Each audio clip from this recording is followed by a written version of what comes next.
Happy New Year. Let's start it with some headlines and questioning the Boston Red Sox business decisions. I think that's like the right way to ring in 2024. Jack, our I'm Just Baseball show on Tuesday, January 2nd. Hope you enjoyed the college football. Hope you nursed the hangover in an appropriate way. I'm obsessed with Penix. I don't know if you saw, I tweeted, Michael Penix is a 90-mile-an-hour ceremonial first pitch candidate. Like that dude can get up there and just throw buzz. But great day of football on New Year's Day. And now we get to talk baseball and the Boston Red Sox. The Cincinnati Reds made a fascinating signing that I kind of fell in love with. The Blue Jays look like they're going to try and strike between the margins, but they're two fun guys, I think. And we've got an update on an all-star on a guy that we thought was going to win 5 batting titles in his career, and he may never play another game. So we'll do that to the best of our abilities without inserting any opinion. Is that fair?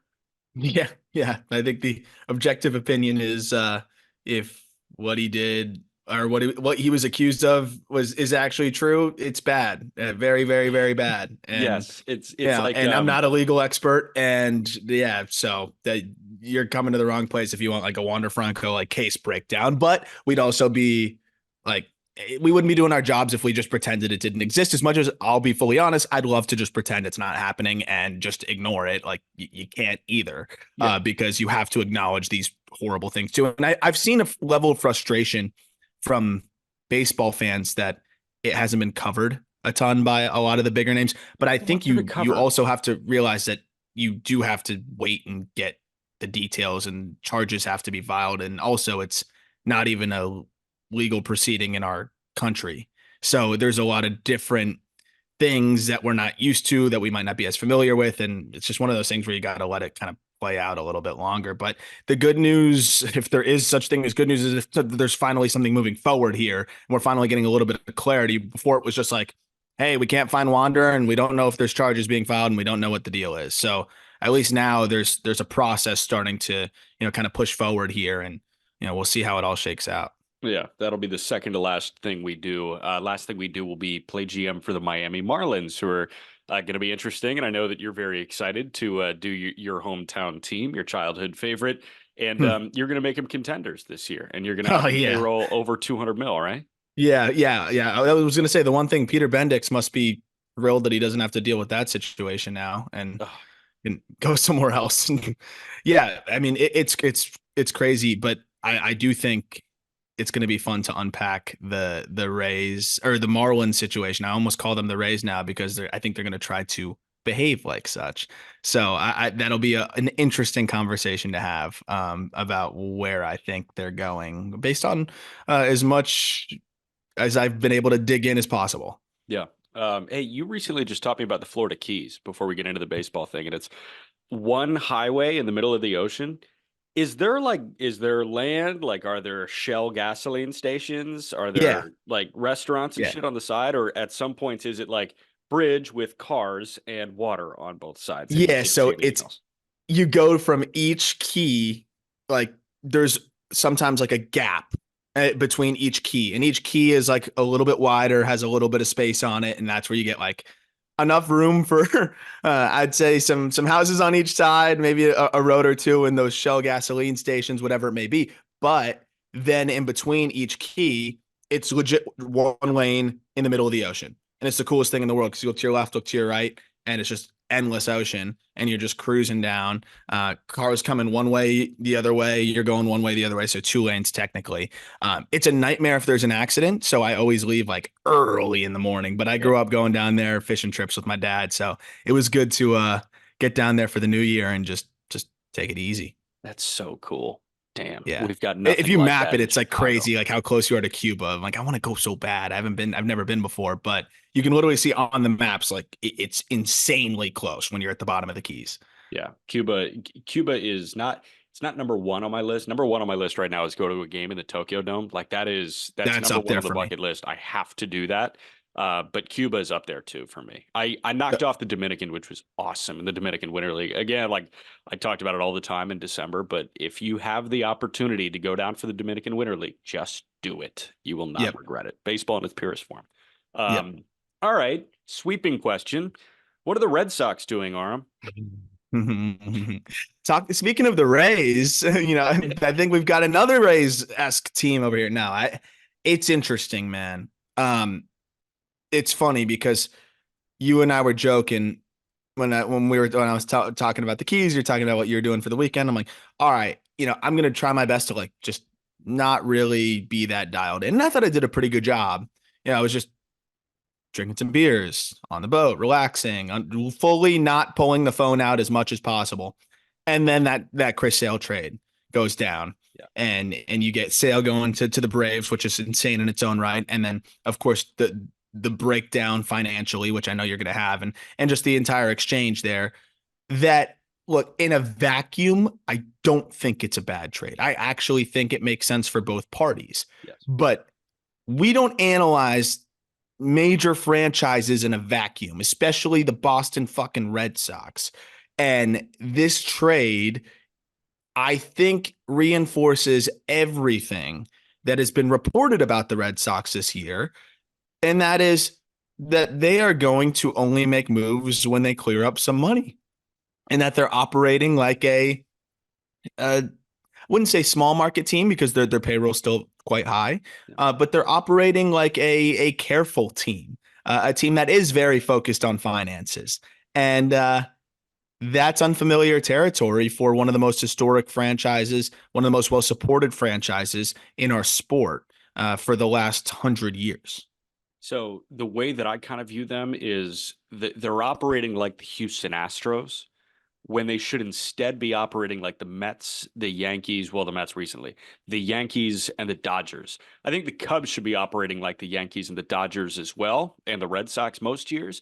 But it seems like the Cubs recently have been operating like the Astros too. And listen, the Astros are, if you take the last decade, they are the gold standard in baseball. They are the best team in baseball. The Astros and the Dodgers, but the Astros have the championships to show for it. And it's a ton of homegrown talent. They really haven't forked over a ton of money for anybody. They haven't paid Kyle Tucker. They paid Altuve, but they're going to pay Altuve again. I just wish that I don't want to say I wish that money didn't get this big, but like we are in a new frontier in baseball where the best players in baseball are going to sign deals where they're making over $30 million a year. 5 years ago, some of the best players in baseball were making under $30 million a year. Think about when Bryce Harper signed his contract. Harper ain't making 30 a year. It was big money. It was over a long period of time. Now you got to pony up and pay a guy 35. Like Cody Bellinger is going to sign a $30 million AAV deal, and you have to be okay with it. And we talked about it this past week when we were in the holiday limbo. Like, this is the new age of baseball contracts. It doesn't mean that Bellinger is better than Harper was at the time. It just means that Bellinger hit the market at the right time, and he was born in the right year because he's this age when he hits the market. The Red Sox are clearly not up with the times, and they need to know that, like, you got to pass the CBT to be a World Series contender. And the last 100 years of Red Sox baseball, they weren't that good in the 50s. I take that back. The last 70 years of Red Sox baseball have been gold standard baseball. They didn't have the championships to show for it. But dude, like all we're asking is the Red Sox treat themselves like they should be the gold standard. And it's clear that they are not treating themselves like they should be the gold standard. I don't even think you need to pass a CBT. I don't. Look, if you have some bad contracts, yes, then you have to pass the CBT to compensate for that and weather the storm. But if you look at like what their financial obligations are going into 2025, it's, Rafi Devers at 27 and a half. Talk about a great value deal. Great deal. Based on, what he's capable of doing and what he has done versus what they were able to leverage in pre-arb. Trevor Story at 22 and a half. Look, I hated that contract from the second the ink dried. But at the end of the day, 22 and a half, like that's not gonna decimate you if you're a larger market team. Think about it. You willingly just paid Lucas Giolito 19 a year over the next 2 years. So factor him potentially into 2025 there at 19 million. Masataka Yoshida, 18 million. Garrett Whitlock at 5. That's it. That's it. That's everything that they have assigned so far for 2025. So that's where it's kind of shocking to me is, and I know it's a new GM. You have Craig Breslow involved here. And I think this is also a little bit more telling of, hey, Chaim Bloom definitely made some mistakes, and I think did some good things as well. I mean, we look at the farm system, the way he's been able to grow it. Some of the between the margins trades were good, but also Chaim Bloom had his hands tied, pretty significantly as well. And now we're seeing Breslow have to operate within, similar constraints. The difference is if your hands are tied, you shouldn't be throwing, the money that you threw at a Trevor Story. Heck, I love Yoshida. You shouldn't be throwing the money that you're throwing at a Yoshida when that is kind of the one or two big tickets that you're able to spend right now with just the new Red Sox. But I'm frustrated by the fact that they don't have that much locked up, long-term financial commitments. They are the Boston Red Sox, but it seems like the Fenway Sports Group's more focused on, getting a new forward for Liverpool than actually getting some middle of the order masters, or more importantly, how about getting some good pitching? Giolito is also a terrible fit as well. I think Breslow's betting on, what he was able to do infrastructure wise with the Cubs, pitching development wise, and maybe that I'll give him time before I fully judge the Giolito thing here, because as much as I feel like not much is going to change at this point, Craig Breslow's very, very much more, I would say, more knowledgeable and almost more knowledgeable than anybody in terms of pitching development based on what he's been able to do the last few years. So we'll let that one play out. But Giolito, a guy that has really struggled with not only keeping balls in the yard, but just deep fly balls. I mean, he's a fly ball pitcher. His home run to fly ball rate was egregious over the last couple of years. Now you're going to put him in, Fenway Park, where I know it's not as specifically home run dependent, but you're going to get a lot of .01 XBA, expected batting average fly balls hitting the monster that turn into doubles. And it still is more home runs than the average ballpark. So it is not the best spot for Giolito. He must be very sold on what they're going to be able to do in terms of, optimizing his pitch mix and hopefully getting him back to where he was before a couple years ago. Yeah, we are going to look at both deals in a vacuum in a moment, but I do want to wrap up kind of the macro conversation about the Boston Red Sox. And I love that you brought up Fenway Sports Group, not in, the facetious way, just like in the way of them operating like a big company that wants to own several major entities. And what they're doing is a good business move. They're diversifying their portfolio of assets. They are doing a good job in that front, and they're getting big in Europe. And apparently they're looking at, some like a cricket team in Asia or something, or some sport in Asia right now. I saw that report. I don't have it in front of me, but a couple of things. You asked our partnerships coordinator, Colby Olson, who, God love him, is, willing to stand by the Red Sox through thick and thin. And this is the thick right now. Is this the thick? Thick is bad, thin is good, right? Yeah, I believe so. This is the thick of the Boston Red Sox. And you asked, Colby, last question. The Red Sox are doing what in pursuit of what? It's like putting together a thesis statement. Mm-hmm. And I replied and I said, shedding payroll to buy a cricket team in Mumbai. And I wasn't entirely joking here. And I followed up with wins for the Red Sox and wins for Fenway Sports Group have become very different things in the last couple of years, which is so weird because the name is literally the fucking ballpark that the Red Sox play in. That's the funniest part by far. Also, can you remind me, what did Colby reply to that? It took about 72 hours. And then he said, Happy New Year, gents, on January 1st at about 2 a.m. Eastern. Yeah, that was it. That was the reply. So I think that's a little bit telling here in terms of he's not alone. No one knows. Just Colby is a dream for the Fenway Sports Group because he still will stand by them no matter what they do. And that's the thing. The Red Sox have some of the best fans in the sport, in all of sports. They have a bunch of Colby Olsons, right? People that just throw them a little bone and they will be there. They will watch. They will be supportive. Show that you are trying in some way. Signing Lucas Giolito ain't doing that when you legitimately trade, and I'm excited to get the whole breakdown and talk about this, but when you trade Chris Sale basically to allocate funds to Lucas Giolito and bring in Vaughn Grissom, that doesn't say we're trying to win. If you look at it again in a vacuum, that probably makes a little bit of sense, right? Giolito can give you more innings than Chris Sale's been able to give you. You're hoping to buy low on Chris Sale. You go get an infielder that can help you in Vaughn Grissom, who's going to be a lot better than some of the other options that they have in the fold there. Maybe you try him at shortstop a little bit. I doubt it because now Story's healthy, but he could be a great second baseman.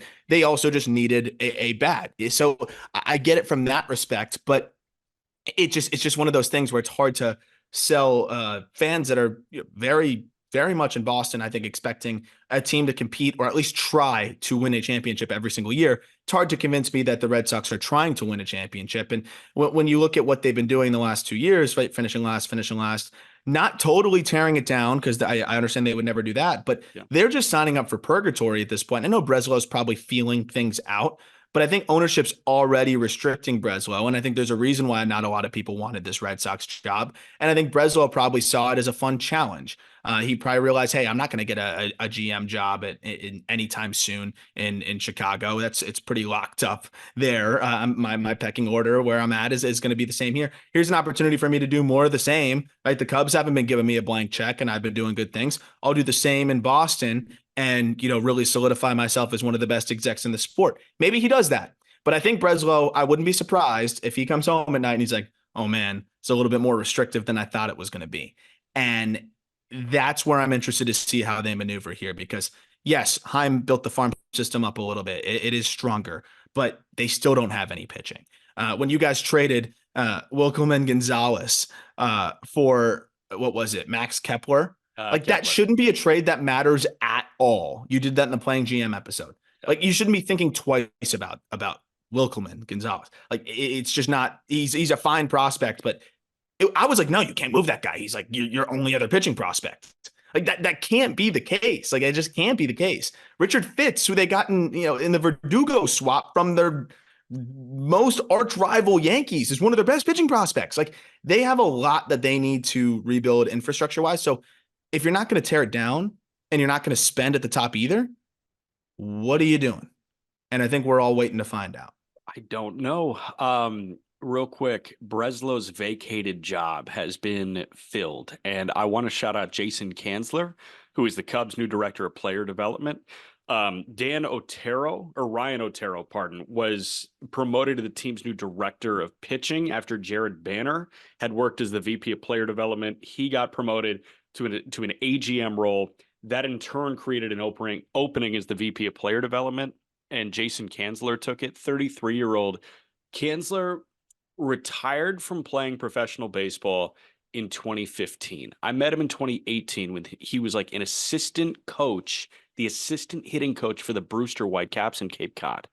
And he was clearly a different thinker at the time, and he wasn't 30 yet.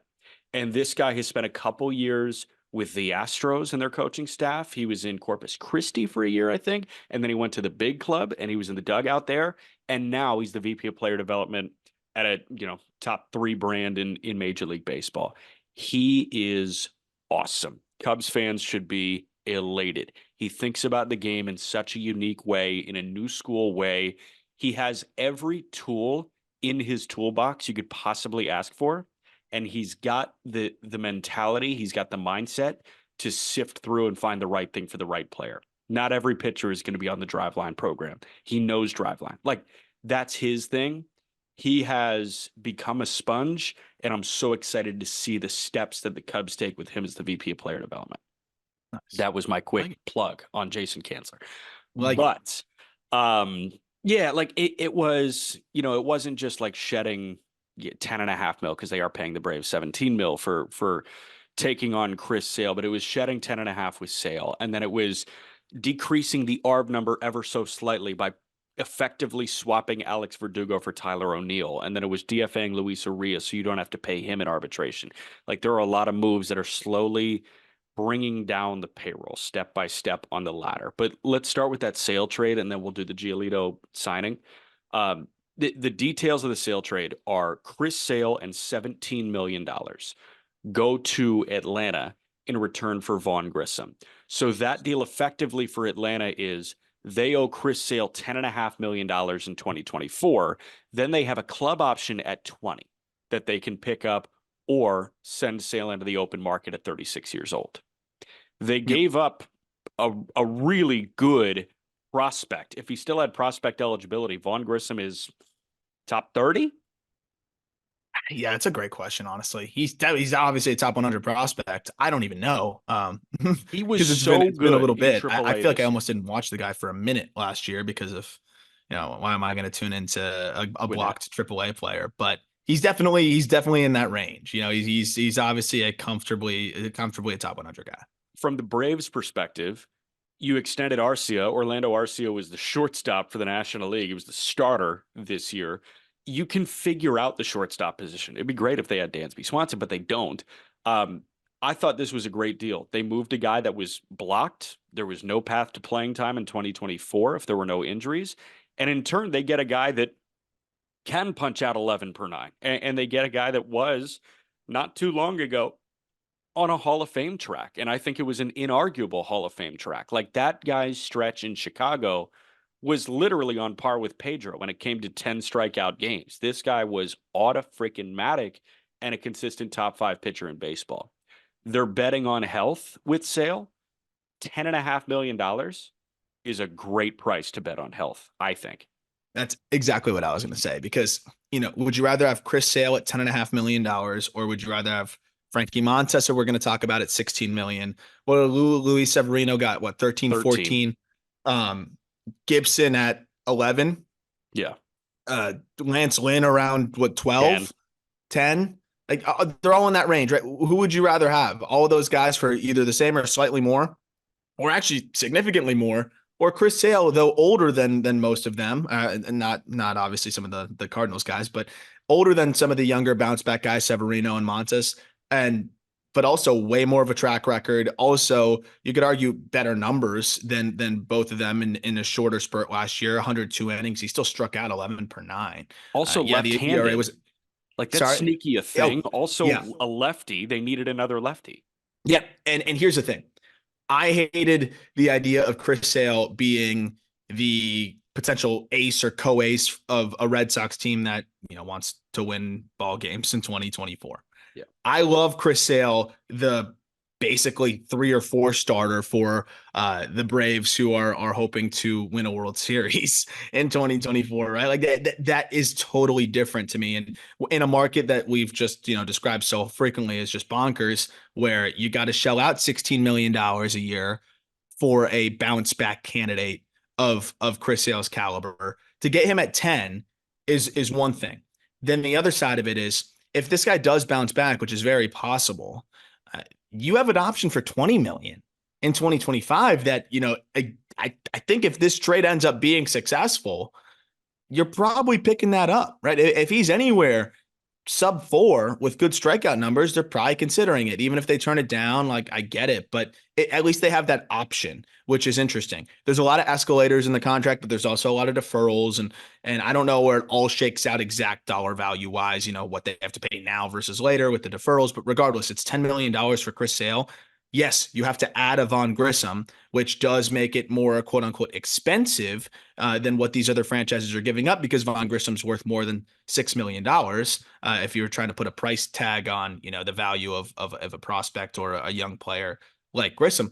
But I do think that the interesting side of it is it's probably not worth that much more. And if he's not, I mean, this is an absolute heist of a deal for the Reds or for the Braves compared to, you know, what other teams are paying for 1-year deals. That said, I don't hate it for the Red Sox if we had more clarity on what the heck they're doing. Yes. Going to flip to that in a moment. I will say, if Sale is good and they pick it up for 20, guess who they're likely not paying? The other lefty in that rotation. This is a walk year for Max Fried. This is his 4th year of arbitration. He was a Super 2 guy. So if you decide not to pay Max Fried and Fried gets $200 million next free agent cycle, and shit, man, he could get 250 next free agent cycle if he's good this year and durable. If they don't pay Fried, they've got a frontline lefty if this thing goes right. Now, if it doesn't go right, they could pony up and pay Fried. I think they have equipped themselves with the right weapons to attack in 24 and beyond. On the Red Sox side, my first question is, how much of a white flag is this on Marcelo Meyer that they went and got Von Grissom? I don't think it is. I think it's more of this is the best player that we're going to get. You know, how many other teams are willing to trade a big league ready bat that can play in multiple infield spots? I don't know. I don't know if they like him as an everyday shortstop. But, you know, I think it's more of a, hey, Meyer's not ready He's probably not going to be ready even next year with the shoulder issue, with the struggles that kind of coincided with the shoulder issue. I think they figure Meyer's a 2025 guy. Let's see what we've got with Grissom here and go from there. I do think it's more indicative of the fact that it's not a slam dunk with Marcelo Meyer, right? It's not one of those situations where you're just trying to clear the runway for him at shortstop. I think they're hoping that Meyer makes that the case this year, Yeah. but you're not going to pass on the opportunity to go get an infielder who's a big league ready bat, who's already shown that he can hit a little bit in the big leagues in a trade like this. Like, there's no way that you're going to just stop yourself from doing that because, Meyer's not going to be the everyday shortstop this coming season. And I think he's got to prove that he can, one, be healthy, and two, that he can cut down on the whiff for them to be confident about that, going into probably 2025, which is when I think he'll ultimately debut. I think there are no concerns about Von Grissom's whiff. This guy, what was it, 102 games? He had a 135 WRC plus. He walked 12% of the time. He punched out 14% of the time. This guy in Gwinnett, like, this is not the PCL, slashed 330, 419, 501 in AAA. It was clear that, like, he was just better than AAA competition. And that's what happens when you're forced into a big league situation and then you're back down waiting for your next big league shot. Von Grissom's 2023 was very similar to that of Jared Kelenic the last couple of years, where Kelenic would struggle in the big leagues, go down, annihilate AAA pitching. Joe Adell, same thing. We know how talented the dude is. He was like AAA MVP like the last 3 years, but then he gets up and he's just not that good. The difference between Grissom and the other two guys, Kelenic and Adell, is Kelenic and Adell had ample opportunity. Grissom has yet to have ample opportunity. He was shoved in when Ozzie Albies was hurt in 2022. Yep. And guess what? He was amazing in 2022 for the role that they asked him to play. There was just no role there in 23. So I don't think there's much unknown. I think you get a guy that is going to be at least serviceable in any situation you put him in. Not to mention you've got him for 6 years. Yep. This was best case scenario, I thought, for Boston in a vacuum. Yes. Again, in a vacuum. In a vacuum, it's a great get for the Red Sox. And that side of it is exciting. Again, no, I don't think any other team out there is going to give you a player of Grissom's caliber, because how many teams are in a position to be able to part with the Grissom? I could think of one. It's the Orioles, who, again, what are you doing? Here's another opportunity for a high upside, bounce back arm. And, you could have traded a Joey Ortiz, but who cares? We're going to keep beating a dead horse there by talking about Baltimore. But I think the really interesting thing is I've seen a lot of people that are like just out on Grissom, like, oh, he could be a quad A guy, whatever. No. That is such a short-sighted. It's lazy.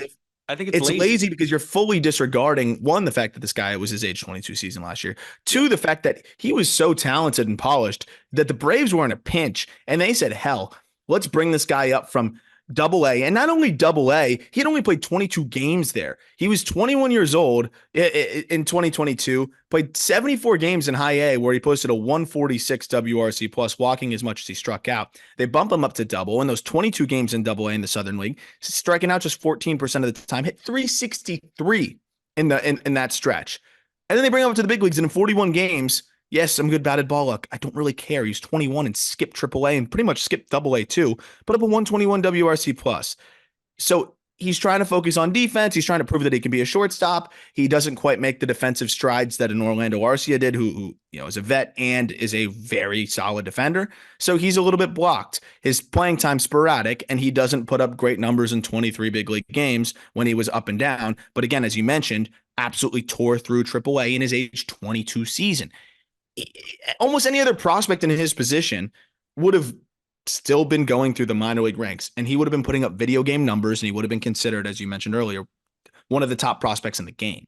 So it's just funny how the psychology of it, right, the way that we approach it, I think sometimes can just be so selective and selectively applied. And if a guy's fast tracked, sometimes we count that against him. Yep. I think we're going to see people do the same with AJ Smith-Shawver of the Braves. Pitcher who, if he had the traditional single A, double A, triple A, and spent time in each, he would have carved through every level, which he was doing, and be considered one of the best pitching prospects in the game. Instead, they bring him up to the big leagues way too quickly. He struggles a little bit, then he goes back to AAA, starts working on adjusting some of his sequencing and pitch mix, which is going to result in maybe some higher, ERA numbers from time to time. And then people just pretend that he's not 20, 21, 20 years old. Right. And he's younger than Waldrop. He's a quad A guy. No, the fact that he's even getting a chance is a testament to how good he is and what the Braves, a very smart organization, think of this player. I think Grissom's the same thing. So the biggest question is going to be, what kind of value does he give you with the glove? I'm eager to find out. But the bat's going to play, and he could be a top of the order bat for them. Yeah. AJ Smith-Shawver just turned 21 years old. Hurston Waldrop is about to turn 22 years old. So shows you where those guys are in the same organization, but kind of in different buckets in terms of perception. Last thing on this deal, and then Giolito, and then we fly through some other headlines. It is Spencer Strider, Max Fried, Charlie Morton, Chris Sale, Bryce Elder, with the contingency plans of AJ Smith-Shawver, Hurston Waldrop, Waskari Noah, who's still 25 years old, Dylan Dodd, Darius Vines. That starting pitching situation is a top blank in baseball. Gosh. It's up there. I'd say top 3. For sure 10. You think 3? Top 5? I got to go through every other rotation. Yeah. I would say top 5. I'd say top 5. That's my gut reaction is 5. Yeah. Now the Giolito deal, and then I promise we'll get off the Red Sox thing. Lucas Giolito, 2 years, $38.5 million. I think an interesting note here is he is not the only free agent that the Red Sox have been in contact with, but Chris Cotillo of Mass Live said the team informed a free agent that they have to, quote, shed more payroll before they can pursue him, quote, as aggressively as they want to. This was pretty aggressive for Giolito at 19 a year. And my initial takeaway was, I saw the MLB trade rumors breakdown, and I love what MLB trade rumors does. The opening line was, the Red Sox are taking a flyer on Lucas Giolito. And I was like, when did $40 million become a flyer? But the answer might be the 2023-24 offseason is when that became a flyer. Like we saw the Red Sox fork over 16 for Frankie Montas as truly a flyer. Giolito, I think, is less of a flyer than Frankie Montas is, because you know that you're going to get innings from him. And what I think they're doing right now is, in a rotation where so many guys have been so unavailable the last couple of years, they're paying for availability. They're certainly getting availability from Giolito. The effectiveness within that availability, I really doubt, as somebody that's kept very close tabs on him the last several years.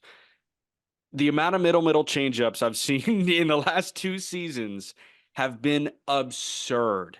And the pitches that I think that I can hit have been absurd. I know that there's underlying metrics, and I know that there's value in 180 innings, but this guy's just like, he's not the guy I would pay 19 a year in a multi-year deal. That's my just only takeaway on this. He gave up 41 homers last year. Yeah, dude, like, it was bombs away.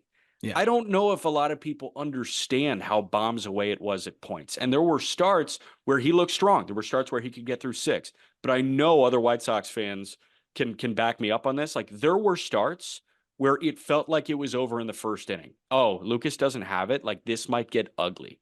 And for some starts, it got really ugly. Yeah, it's funny. He struck out 10 or more twice. And one of those teams was the Red Sox. So maybe he didn't know he was auditioning. They liked what they saw on June 23rd. I know it wasn't Breslow, but no, it's interesting. Look, you get those flashes, right? He struck out one of his last starts of the year. That was in September. He punches out 12 and 7 shutty against the Rangers. So sometimes it's confusing, but that's kind of the case with changeup guys. So that's the thing, is like, okay, yeah, changeup guys are going to have their starts there where they have it. But the thing is you can't walk as many guys as Giolito does when you're not going to miss as many bats as Giolito does, and you're going to give up as many home runs as Giolito does. Like, walks combined with home runs are catastrophic, right? If you're going to give up a lot of bombs, don't walk anybody. And that's what I'm interested to see, how they adjust him, where things can go. He's 29. There's some good underlying data to the pitch mix and things like that. But yeah, for a team that's pinching pennies to a degree, I just don't know if that's the direction I'd go. But again, if they're struggling and he's throwing all right, seems like they shouldn't have too much of a challenge in terms of moving this contract and potentially trying to cash in on him. Yeah.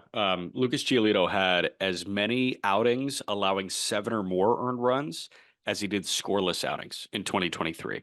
He had Yeah. 4 scoreless outings, and then he had 2 outings where he allowed 9 earned runs in a combined 6 2/3 innings. He went 3 2/3, allowed 8 earned on July 18th in New York. And then he went 4 innings, 12 hits, 7 earned in Pittsburgh in April. So it's Jekyll and Hyde, and you're paying for both. And I guess you like the Jekyll part, but I mean, I can't see it, man. Like that, honestly, that's my only thing. I just can't see ample success at Fenway Park. And I know that you hit on that in a moment, but if Giolito is a guy that prevents you from pursuing Teoscar Hernandez or prevents you from pursuing Jordan Montgomery, you got to look in the mirror. Yeah, and I think they were already preventing themselves, and I think that's why Lucas Giolito is already a Red Sox. Yeah. Damn. All right. Cincinnati Reds signed Frankie Montas to a 1-year, $16 million deal. I love that every single article that I saw, like every newser on this deal, mentioned that Frankie Montas is a Boris client because Boris might have just doubled Frankie's value by whipping out some of those weird puns that he likes going to. 16 mil for a guy that is super talented when healthy, but he hasn't been healthy in the last year and a half.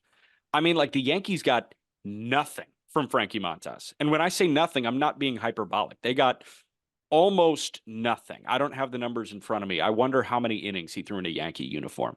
And I'll find that in a moment. But 16 mil for that guy for so much unknown feels steep.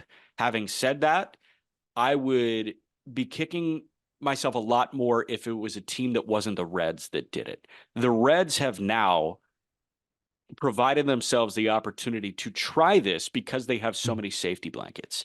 Like this is on top of Nick Martinez signing with the Cincinnati Reds this offseason. And they've got Green, and they've got Lodolo, and they got Abbott and Ashcraft. They have so many options. And for a team that was must-see TV for a couple months there offensively, they were dreadful in the starting pitching department, and they have addressed that in droves this winter. Yeah, I would say it was probably extremely encouraging, as silly as it sounds. We only got, in terms of 2023, because he was out the entire season pretty much with the shoulder issue. Yeah. We only got 4 innings, and 3 of those were in AAA. But the fact that at the end of the year, we saw him on the mound and saw him throwing the ball in the mid 90s, I think was super important for a Reds team that, is taking a chance, but at least it's not, hey, we haven't seen him throw since 22, which, the last time he threw was, I believe, in a playoff game against the Astros in October of 2022. But when you look at maybe like where he kind of lines up now, I think you have at least a little bit more confidence in the fact that he was able to just get on the bump and throw and just be a guy that can still run it up to 95, 96 and say, okay, let's take a shot on that. But at the same time, like we don't know what it's going to look like. We don't know what kind of workload he can handle. And I don't think the Reds have an idea either. 16 million is a lot, but again, we're talking about it like that's the new flyer. Montas has as much upside, I think, as any of these flyer type arms. What's interesting is he's actually older than Giolito, which feels almost backwards, being that Montas will be 31 years old by the time the season starts. Yeah. So that part of it is a little concerning. You wonder, like, is he really going to be able to get that much healthier? Like, what's that going to look like? But even if Montas gives you 150 innings, I think you feel pretty good about it. At 16 million, though, I generally say, like, I want 120 innings. But at 16 mil, like you kind of want 150. Like it's definitely a little bit more than they should have paid. But I ask you this, I guess. Severino got what? 13 or 14? 13. I don't have 13. Would you rather have Luis Severino at 13 or Frankie Montas at 16?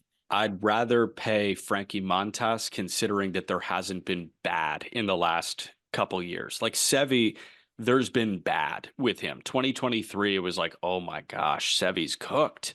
And I don't think he is. But Frankie Montas, I don't think we've had the opportunity to declare him cooked at any point. I think we've just had the opportunity to declare him invisible. And that's pretty much what happened with the New York Yankees. Frankie Montas, what was it? yeah, 41 innings with the Yankees at a 6.15 ERA. That's just what they got from him. It wasn't good, but like clearly you learned that he was hurt. Sevy, he has been given the bill of clean health, and he still hasn't been good for the Yankees in the last in recent memory. So I would rather pay Montas 3 more mil than I would Luis Severino, and I bet that was Boris's pitch. It's, hey, if this guy who's been like flat out bad in recent memory got 13, you got to give my guy who hasn't been bad a little bit more than that. And I think Yeah. that was probably the approach. And I'm happy to see the Reds spending. I am. Yes. My concern is this. Montas was a reliever in the beginning, right? We saw him mostly, working out of the pen in 2017. Well, he first came up with the White Sox in 2015, and it was kind of swingman role, just filling in. 2017, he's a reliever, really struggles. 2018, 65 innings as kind of a swingman, just pitched a little bit more as a starter at the end of the year. 2019, 96 innings. 2020, 53 innings. We finally see Montas just have this breakout at 28 years old in 2021, where he throws to a 3.37 ERA.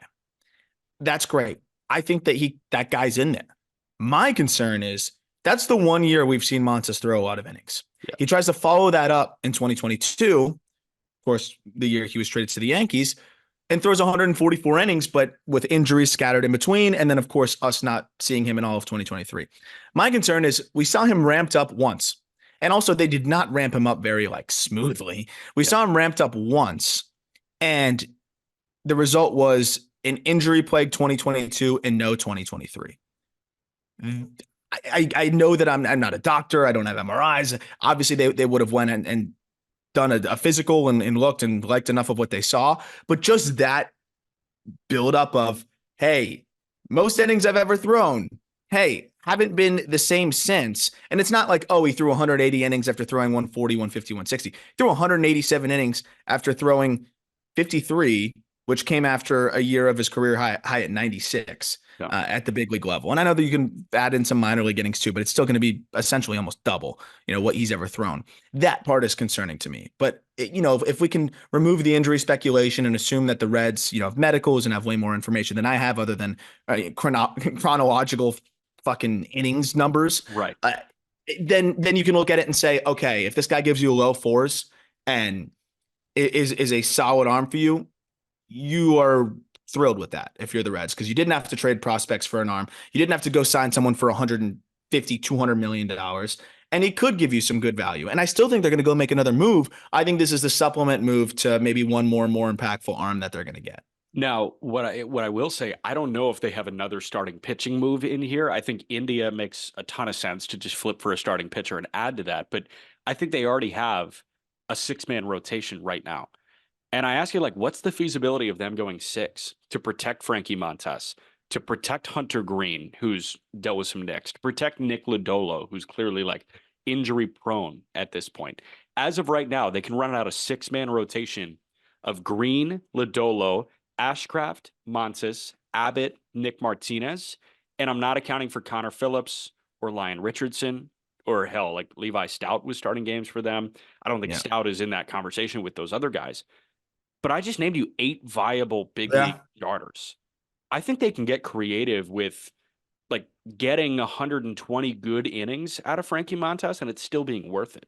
Yeah, no, I think that's a great point. One, they probably don't need to get an arm. I keep forgetting that they got Nick Martinez, who is actually the perfect guy for them, because if Martinez isn't throwing well in the rotation and you've got guys that are really healthy, just put him in the bullpen. Yeah. But I honestly think he's going to be a fine 4 or 5 starter for them. But you alluded to it. Green, you don't know if how many innings he can throw, and you're going to preserve him. You extended him. Lodolo, we know, has just been oft injured. Abbott is going to have some sort of innings restriction, just naturally. I think they're going to push it more than most young arms, but he's going to have some sort of restriction. So going with the 6-man, especially in the beginning, I think makes a lot of sense.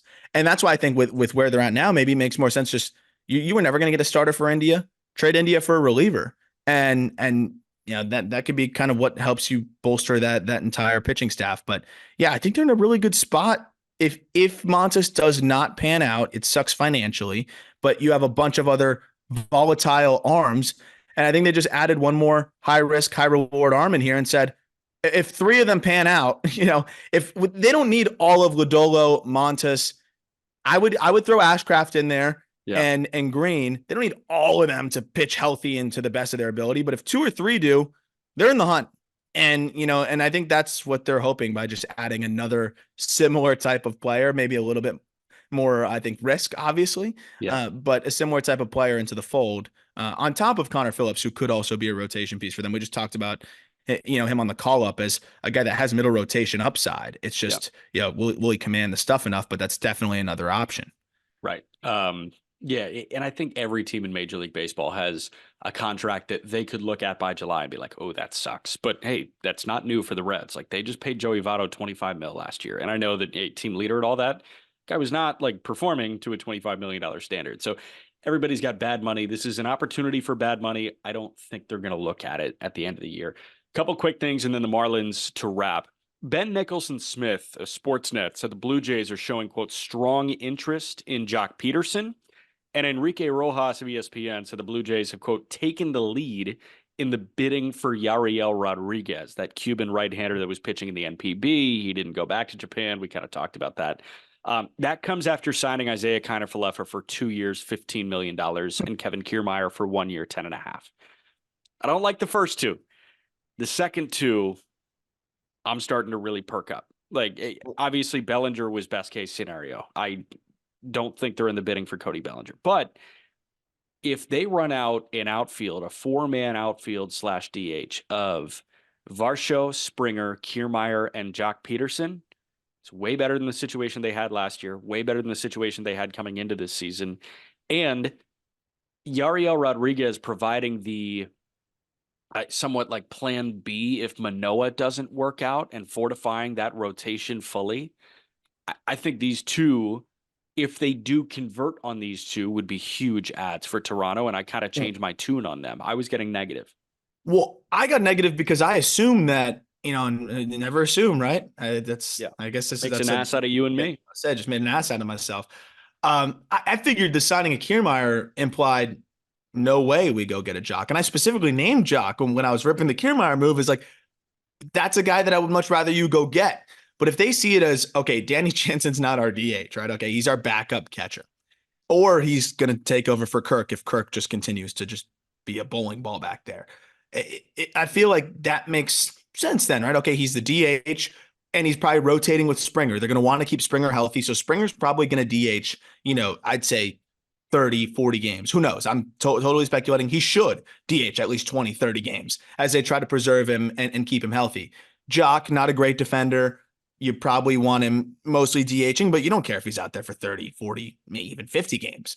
So I think that makes a lot of sense if they're willing to do that. And in turn, yes, of course, I like Varsho more in center, but a defensive outfield of Varsho, Kiermaier, and then Springer, and then occasionally, Jock Peterson, that's more than fine. So I like it from that lens. If they do actually go out and do that, and if you look at the bench and the minor leagues, that Spencer Horwitz is the only left-handed bat they have on the bench. And, you figure Kevin Biggio, that's probably not a name that they want in the fold as much. I'd imagine that they're actually going to end up playing Espinal or some of these other options in the infield more than Biggio. So it gives them another left-handed bat, which they would only really had 2 and maybe 1 on the bench. I could see them ultimately moving Biggio. On the Yariel Rodriguez front, I think he gives them something that they need really badly, which is a high leverage reliever. Yeah. It was good to go get Swanson. I think he can be, a really, really good high leverage reliever for them. Romano, I love as a reliever. I don't love him as a closer. And I just think they need more closer capable relievers. Yeah. And now add another one here with Rodriguez. The flip side, though, what you alluded to is I think Rodriguez is capable of being an opener and giving you 3-4 innings if you're in, disaster mode in your rotation. And having an opener that can give you turn a lineup over once is huge when you are in disaster mode. Every team needs Yusmeiro Petit. Every single fucking team needs Yusmeiro Petit. I'm not going to stop saying it until the day that I perish. And he is just a better version of Yusmeiro Petit. Yeah. And I mean, Rodriguez did it out of the bullpen. He'll run it up to 99 with good life. He's got a disgusting slider. And we saw him in the WBC for Cuba, be stretched out to 4 innings. And so I think that's kind of the role. And I think it's a perfect fit for him because he'll be utilized well. Don't sleep on Rodriguez. I guarantee there's a lot of teams interested in him. Yeah, 100%, man. All right. Last thing, we're flipping negative, and then we're going to get a little positive with the Marlins. Although, I don't know, positive might be not the right word.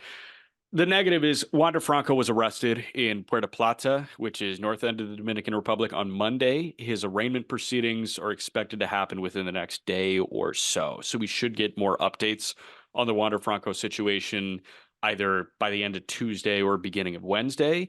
From Anthony Franco's write up on MLB trade rumors, I'm just going to like quote things because that's the one way like you don't, opine on things like this. Quote, officials have investigated two formal allegations that Franco has had inappropriate relations with minors. A third minor has made similar claims but did not file an official complaint. He was summoned for questioning last Wednesday. He did not report.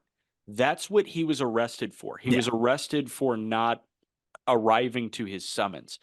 Based on my reading, he didn't appear because he recently changed his legal representation. So I'm assuming that his representation will cite miscommunication of some sort as to why he didn't show up. But they're obviously going to like use this to push forward with the other stuff. Yeah. This sucks. And like the NBA has dirt on their hands with the Giddey situation. I'm not going to compare Wander Franco and the Josh Giddey situation because they're clearly different. But man, like this is terrible. And like he's the one guy that the Rays have ever paid. And we're looking at a situation where this dude at 22 years old may never step on a baseball field again in uniform. And it stinks for baseball. It stinks in the baseball element, but if all this is proven true, they're doing the right thing, not allowing that guy to step on a baseball field again, or really anywhere for a long time. Anywhere. The only thing I'll add is because this was something that I read and you just mentioned it, but I just wanted to like repeat it because it was informative to me. Is the headline, of course, became Wander Franco arrested, and while I do think that ultimately seems like there will be charges filed against him, and he'll be arraigned for those things as well. It wasn't here comes like the crackdown, like they just filed, they just pushed all the charges forward on him. He was arrested for not showing, as you mentioned. So we're still waiting to see what kind of charges could be filed against him, what that's going to look like. And, they're investigating that. But really, this, for the most part, doesn't give us much of a difference in terms of where we're at on the investigation of the alleged crime. So like, we're still kind of wait and see there, it seems like, because again, he was arrested for not showing to basically a questioning. So we're still kind of waiting for the first process and that side of it. I guess that indirectly was, but he wasn't arrested for the complaints just yet. He was arrested for not answering questions or showing up to the questioning for that. So that was the one part I was like, I saw the headline Wander Franco arrested, and then reading more, then I was able to put that together. But it's just wait and see mode. But I think we didn't have this update a couple weeks ago when we were doing, the Rays GM episode, and we're like, we have to operate under the assumption that Wander's not available, right? And now you absolutely have to operate under the assumption that Wander Franco's not available. So that is the one thing that's changed, I think, where you can feel very confident that, this dude ain't playing this year at the very least. And this is going to take a while to even clear up one way or another. Yeah. I also think the last couple of years have kind of shed light on Major League Baseball having a serious issue. The NFL, like it's been clearly documented that the NFL has an issue, and every sport really does. Every sport has an issue. Absolutely. I mean, look at what the Miles Bridges stuff is going on here. But in Major League Baseball in the last several years, it's been, I'm going back to the mid 2010s, but Aroldis Chapman, and you think about Marcelo Zuna and Trevor Bauer and Julio Urias, who is on the free agent market right now. There's a chance that guy doesn't throw another pitch in Major League Baseball again. And you got the Wander Franco situation going on right now. Major League Baseball needs to, listen, you can't hammer down on bad people institutionally. Like you can't just like make a rule that it's, hey, don't be a horrible human, and people are going to stop being horrible humans. You've got people that are juiced up on, testosterone and competitive nature. And, this sucks. Like, there are bad people everywhere. There are bad people that play baseball. There are bad people that, play football. There are bad people that are in politics.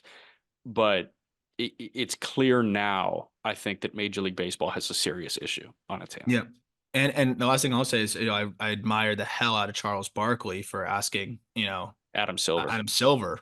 Yeah. on the spot about what he was going to do about it. Because I think every league, this is probably one of the biggest issues they have right now. What the hell do we do about this? Like, this is happening way too much. We have way too many issues. And, when you have a guy like Miles Bridges, who, I mean, it's interesting to me. The last thing I'll say is I think if he averaged 13 points per game, he's probably banished from the sport right now. I don't think the Hornets want him involved. But since he averages closer to 20 or above 20, then they're able to move the goalpost. And if there's nuance to shit like this, then you've got a problem. And it seems like it's a multi-sport problem. These guys should all probably put their heads together and figure out what they need to do. Yeah, there should be no nuance. If you're a piece of shit, you're a piece of shit. And there's clearly some nuance in baseball. We've seen minor leaguers get, banned for life, and we've seen all-stars get, what Chapman got 30 games. So there can't be nuance to guys being absolute horrible humans.